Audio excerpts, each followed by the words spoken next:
तो दोस्तों सभी को राधे राधे, जय श्री कृष्ण, हर हर महादेव। क्लास में आप सभी का स्वागत है। अगर आप चैनल पर नए आए हैं तो चैनल को सब्सक्राइब जरूर कीजिए, अपने दोस्तों तक शेयर कीजिए। आज की क्लास में हम देखते हैं भक्ति आंदोलन के प्रभाव को। कल के क्लास में हमने भक्ति आंदोलन पढ़ लिए थे, आज उनके क्या क्या प्रभाव उनको देखेंगे।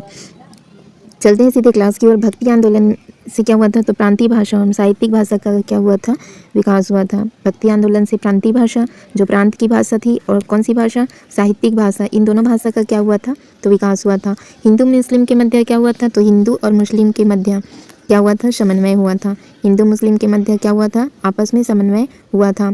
लोगों में धार्मिक सहिष्णुता की भावना बढ़ गई थी, और जो सामाजिक कुरीतियाँ थी, अंधविश्वास था, उन पर कड़ा चोट भी पहुंचाया था। किसने, भक्ति आंदोलन ने। सल्तनत काल में भारत में हिंदू मुस्लिम संस्कृतियों का क्या हुआ, मिलन हुआ। ठीक, हिंदू और मुस्लिम संस्कृति दोनों का क्या हुआ, मिलन हुआ था। दोनों का क्या हुआ था, मिलन हुआ था।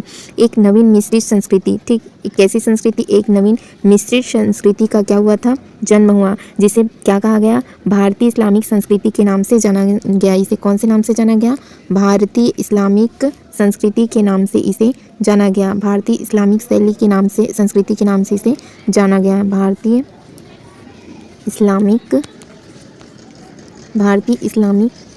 संस्कृति, ठीक, इसे किस नाम से जाना गया, तो भारतीय इस्लामिक संस्कृति के नाम से इसे जाना गया। धार्मिक क्षेत्र में जो सूफीवाद था, तो सूफीवाद का उदय एवं उर्दू भाषा का विकास समन्वय में महत्वपूर्ण उदाहरण था। स्थापत्य के क्षेत्र में एक नई शैली का विकास हुआ, ठीक, जिसे क्या कहा, इंडो सार्सिनिक, ठीक है, इस क्या कहते हैं, इंडो सार्सिनिक कला कहते हैं। मुस्लिम शैली के जो गुम्बद, मीनार तथा मेहराब भारतीय कला के अंग बने, और दोनों कलाएं क्या थी, तो एक दूसरे को प्रभावित भी किया था। अन्य तथ्य क्या क्या है उन्हें देखिए। प्रेम वाटिका काव्य की रचना रस खाने की, ठीक, और जो कृष्ण जी के जीवन पर आधारित था।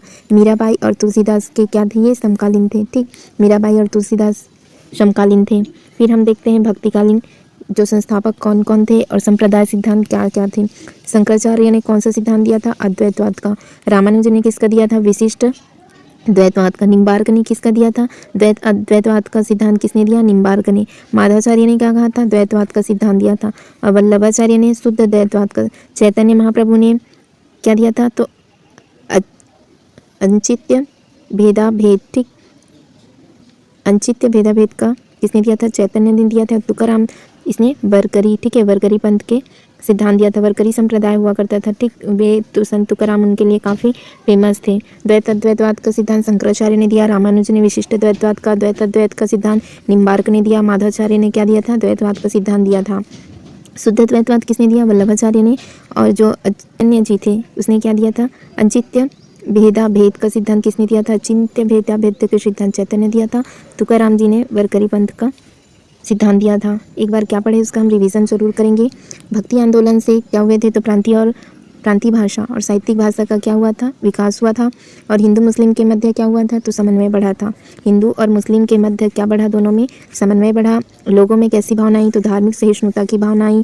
और जो सामाजिक कुरीतियाँ थी, अंधविश्वास था, उन पर करारा चोट पहुँचा था, है ना। सल्तनत काल में हिंदू एवं मुस्लिम संस्कृति का क्या हुआ था, तो मिलन हुआ था।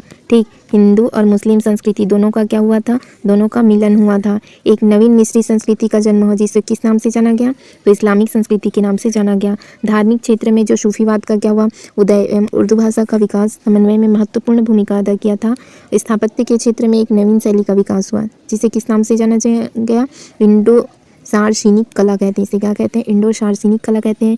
मुस्लिम शैली के जो गुम्बद थे, ठीक, मीनार, मेहराब भारतीय कला के अंग बने। दोनों कलाओं ने एक दूसरे को क्या किया, प्रभावित। प्रेम वाटिका काव्य की रचना किसने की, रस खान जी ने की। ठीक, रस खान ने क्या किया था, प्रेम वाटिका, ठीक, रस खान ने प्रेम वाटिका काव्य की रचना की थी। ठीक, प्रेम वाटिका काव्य की रचना किसने की, तो रस खान जी ने की। प्रेम वाटिका काव्य की रचना किसने की, रस खान ने की, जो कृष्ण जीवन पर आधारित थी। किस पर आधारित थी ये, कृष्ण जीवन पर आधारित थी। प्रेम वाटिका, इसकी रचना किसने की, रस खान ने की। और जो मीराबाई है और तुलसीदास थे, वे इन्हीं के समकालीन थे। फिर हमने देखा अद्वैतवाद का सिद्धांत किसने दिया, शंकराचार्य ने। विशिष्ट अद्वैतवाद का सिद्धांत किसने दिया, रामानुज ने। अद्वैत का सिद्धांत किसने दिया, निम्बार्क ने दिया। किसने दिया, निम्बार्क ने। अद्वैतवाद का सिद्धांत निम्बार्क ने दिया। द्वैतवाद का सिद्धांत किसने दिया, तो द्वैतवाद का सिद्धांत दिया था माधवाचार्य ने। ठीक है, माधवाचार्य ने द्वैतवाद का सिद्धांत दिया था। माधवाचार्य ने द्वैतवाद का सिद्धांत दिया। और वल्लभाचार्य ने क्या दिया था? तो शुद्ध द्वैतवाद। ठीक, कौन सा दिया था? शुद्ध द्वैतवाद का सिद्धांत किसने दिया था? वल्लभाचार्य ने। और सामने वरकरी पंथ की स्थापना दिया था। ठीक, चैतन्य महाप्रभु ने अचिंत्य भेदाभेद, ठीक, अचिंत्य भेदाभेद का सिद्धांत किसने दिया था? अचिंत्य भेदाभेद का सिद्धांत चैतन्य दिया। तुकाराम ने वरकरी पंथ की स्थापना की। फिर हमारा आता है विजयनगर तथा बहमनी साम्राज्य। विजयनगर साम्राज्य की स्थापना कब हुई थी? 1336 ईस्वी में। ठीक, किसने की थी? तो हरिहर और बुक्का नाम के दो भाइयों ने की थी। ठीक, हरिहर और बुक्का नाम के दो भाई थे जिसने क्या किया था? विजयनगर साम्राज्य की स्थापना की थी। इन्होंने माधव विद्यारण्य की प्रेरणा से, ठीक, इन्होंने माधव विद्यारण्य की प्रेरणा से 1336 ईस्वी में एक स्वतंत्र हिंदू राज्य की क्या की थी? इन्होंने स्थापना की थी। एक स्वतंत्र हिंदू राज्य की स्थापना कब की थी? 1336 ईस्वी में की थी। और विजयनगर साम्राज्य की स्थापना कब की? तो 1336 ईस्वी में ही की। किसने की? तो हरिहर। ठीक, हरिहर और किसने की थी? हरिहर और बुक्का ने। ठीक, हरिहर और किसने की थी? बुक्का। यहाँ मैं आपके लिख देती हूँ, हरिहर और किसने की थी? बुक्का ने विजयनगर साम्राज्य की स्थापना की थी। फिर देखते हैं विजयनगर साम्राज्य लगभग कितने भागों में? विजयनगर साम्राज्य लगभग 230 वर्ष तक, ठीक, 230 वर्ष तक कायम रहा। इस दौरान यहाँ पर कितने राजवंशों ने? 4 राजवंशों ने शासन किए। कितने राजवंशों ने शासन किए? 4। ठीक, उनके नाम और अवधि देखिए। सबसे पहले आया था संगम वंश। ठीक, सबसे पहले संगम वंश, फिर आया सुलु वंश, फिर आया तुलु वंश, फिर आया अरविंदु वंश। कितने वंश हो गए? 4। संगम वंश का शासन अवधि कब था? तो 1336 ईस्वी से 1486 ईस्वी तक कौन से वंश का शासन था? तो संगम वंश का शासन था। ठीक, इसके संस्थापक कौन है? तो हरिहर और बुक्का है। इसके संस्थापक कौन है? हरिहर और बुक्का है। फिर हमारा आता है सुलु वंश। सुलु वंश कब से कब तक रहा? इसकी अवधि 1486 से कब तक था? तो 1505 ईस्वी तक था। ठीक, इनके संस्थापक कौन है? नरसिंह सुलु है। इनके संस्थापक कौन है? नरसिंह सुलु।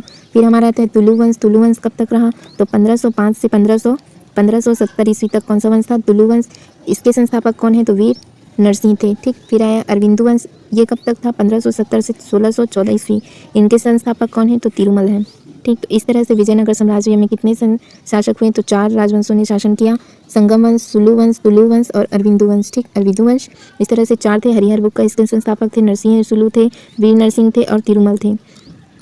इनकी शासन अवधि हमने देखा 1336 से 1486 तक संगम वंश का था। तुलु वंश कब से था? तो 1486 से 1505 था। फिर 1505 से 1570 और 1570 से फिर कितना था? 1614। इस तरह से 4 राजवंशों का शासन था। किस पर? विजयनगर साम्राज्य पर। इनकी स्थापना किसने की थी? इनकी स्थापना 1336 ईस्वी में हरिहर और बुक्का नाम के ये क्या थे? दोनों भाई थे।